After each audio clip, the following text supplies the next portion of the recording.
The crisis had already happened by the time anyone realized how serious it was. A referee selected for the biggest tournament in world football landed in the United States with the documents he was told he needed, the accreditation FIFA approved, and the career achievements that had earned him a place on the sport's grandest stage. 11 hours later, he was on a plane back to Somalia, not because he failed a fitness test, not because FIFA changed its plans, not because of a disciplinary issue, because after an interrogation that stretched nearly half a day, Omar Artan was denied entry into the country that was supposed to host the tournament he had spent years preparing for. And the deeper people looked into what happened next, the more uncomfortable the story became. Because this wasn't just about one referee, it was about a system that suddenly looked far more fragile than anyone wanted to admit. For most football fans, referees are invisible until something goes wrong. But Omar Artan was not just another official. His journey began in Mogadishu, a city that has spent decades appearing in headlines for reasons that have nothing to do with football. From those circumstances, he climbed through local competitions, regional tournaments, continental assignments, and eventually became one of the most respected referees in African football. He worked matches under enormous pressure. He earned international trust. He built a reputation that took years to establish and only one mistake to destroy. Except there was no mistake. When FIFA selected him for the 2026 World Cup, it was viewed as recognition not only of his talent, but of everything he had overcome to get there. For many people, it was one of the most inspiring stories connected to the tournament. Then everything stopped at an airport. What happened inside those 11 hours remains the center of the controversy, because according to accounts that emerged afterward, Artan arrived with a valid visa. He arrived with FIFA credentials. He arrived expecting to perform the role FIFA had selected him to perform. Instead, he found himself pulled into a process that quickly became impossible to understand. Questions turned into more questions. Hours turned into more hours. The wait became longer. The uncertainty became greater. And eventually the decision came down. Entry denied. The World Cup assignment effectively over. Just like that, one of the most accomplished referees on the African continent was suddenly no longer part of football's biggest event. And that immediately created a question nobody seemed able to answer. How could FIFA select someone for the tournament and then fail to ensure he could actually enter the country hosting it? That question started spreading far beyond football, because at first many people assumed there had to be some missing detail, some hidden issue, some explanation that would make everything make sense. But as days passed, that explanation never seemed to arrive. Instead, another problem emerged: FIFA's response. And for many observers, that response made the situation dramatically worse. Fans expected urgency, they expected outrage, they expected intervention. What they got felt very different. The organization released statements, lawyers became involved, procedures were referenced, technical language appeared, responsibilities were discussed. But for critics, something was missing: humanity. The story involved a referee whose World Cup dream had just collapsed. Yet many people felt the institution that selected him was speaking as though it were discussing a paperwork issue. That perception alone generated enormous backlash. But then another moment arrived that pushed the controversy into an entirely different category. A joke. A simple joke. One comment that critics immediately seized upon. A remark about hot dogs. For supporters of FIFA, it was harmless.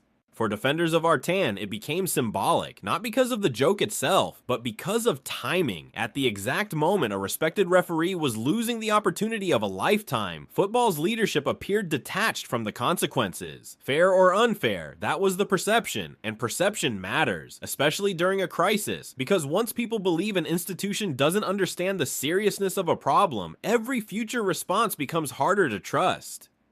Then something unexpected happened. The story crossed the border. While FIFA struggled to contain criticism, political figures in Canada began reacting publicly. One after another, statements appeared, invitations followed, messages of support spread. The tone was completely different. Instead of legal language, there was moral language. Instead of procedures, there was sympathy. Instead of distancing themselves from the controversy, Canadian leaders seemed eager to embrace the human story at its center. Suddenly, a football dispute was becoming a political narrative, and the contrast was impossible to ignore. On one side stood the most powerful organization in world football. On the other stood politicians offering public support to a referee they had never met. The symbolism was devastating, because every supportive statement raised the same uncomfortable question: why were outsiders showing more urgency than the institution responsible for the tournament? The public reaction intensified. Fans began sharing Artan's story across social media. Journalists started asking harder questions. Commentators began wondering whether the 2026 World Cup had a deeper problem than anyone realized. Because if a FIFA-appointed referee could not successfully enter the host country, what did that mean for everyone else? Officials, support staff, volunteers, media personnel, players from politically sensitive regions. The conversation was expanding. The issue was no longer Omar Artan. The issue was the system itself. And then came the revelation that changed how many people viewed the entire situation. The Canadian invitations were never likely to solve anything.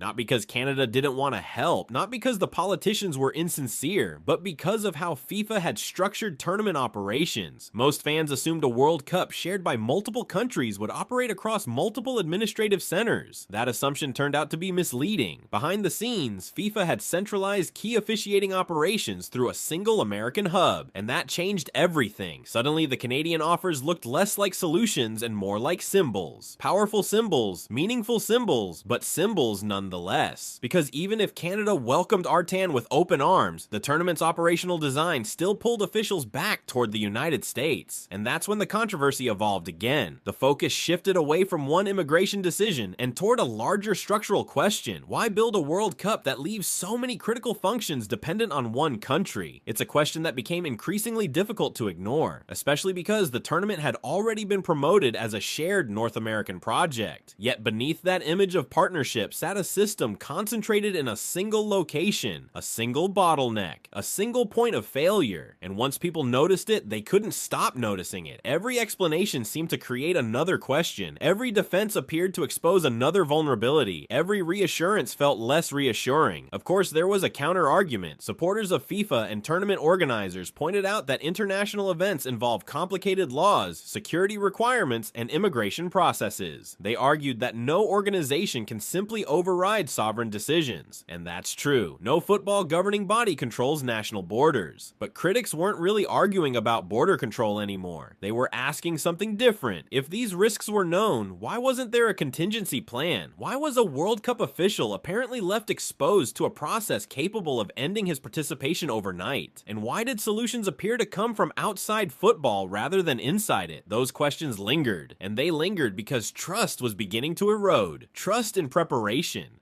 Trust in planning, trust in promises, trust that football's biggest event was ready for the realities of a complicated world. Then, just when the story seemed destined to end in disappointment, another organization stepped into the picture. Not FIFA, UEFA, European football's governing body offered Artan a prestigious appointment, a major final, a chance to stand on a massive stage again. The decision immediately changed the emotional direction of the story.